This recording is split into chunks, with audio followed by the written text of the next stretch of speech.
অধিবেশন ২।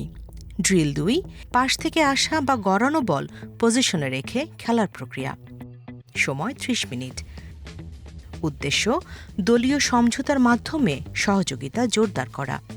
লক্ষ্য পারস্পরিক সহায়তায় দীর্ঘ সময় ধরে হ্যান্ডবল নিয়ন্ত্রণে রাখা। উপকরণ হ্যান্ডবল ও জার্সি। নির্দেশনা অনুশীলনের জন্য কয়েকটি কোণ ব্যবহার করে একটি ছোট পিচ তৈরি করবেন। ৮ জন খেলোয়াড়ের সমন্বয়ে ৪টি দল গঠন করবেন, যেখানে প্রতিটি দলে ২ জন করে সদস্য থাকবে। খেলার প্রক্রিয়া অনুশীলনের সময় খেলোয়াড়রা একে অপরের দিকে বিভিন্ন কোণ থেকে বল ছুড়বে এবং তাদের জুটির সদস্যরা বলটি ধরবে। এই অনুশীলনে কোচ প্রতিটি জুটিকে সহায়তা করবেন।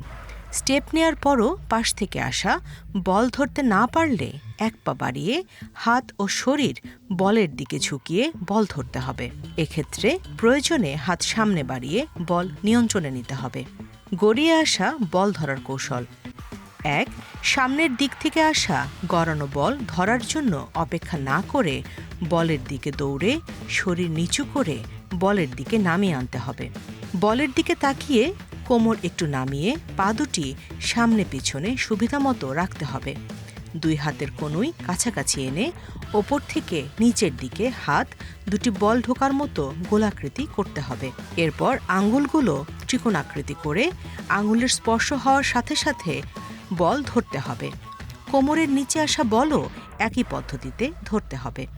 ৩. খেলোয়াড়রা নিজেদের পজিশন ধরে রাখার জন্য সঠিকভাবে বল ধরা ও নিয়ন্ত্রণ করার চেষ্টা করবে এবং দলের অন্য খেলোয়াড়দের সহযোগিতা নেবে। পারস্পরিক সহযোগিতার মাধ্যমে সকলে পর্যায়ক্রমে এই অনুশীলনে অংশগ্রহণ করবে। কোচ বাঁশি বাজিয়ে অনুশীলন শেষ করবেন। প্রতিফলন কোচ গাইডলাইনে দেয়া প্রথম প্রতিফলন অনুসরণ করে আলোচনা করবেন। দ্বিতীয় ধাপে খেলার প্রক্রিয়া। যারা প্রথমবার বল ধরতে সহযোগিতা করেছিলেন এবার তারা বল ধরবে এবং জুটির অপরজন বল থ্রোয়িং করবে। খেলোয়াড়রা সঠিক নিয়মে ও দীর্ঘ সময় ধরে বল নিয়ন্ত্রণে রাখার চেষ্টা করবে। প্রতিফলন প্রতিফলনে কোচ গাইডলাইনে দেয়া দ্বিতীয় প্রতিফলন অনুসরণ করে আলোচনা শেষ করবেন।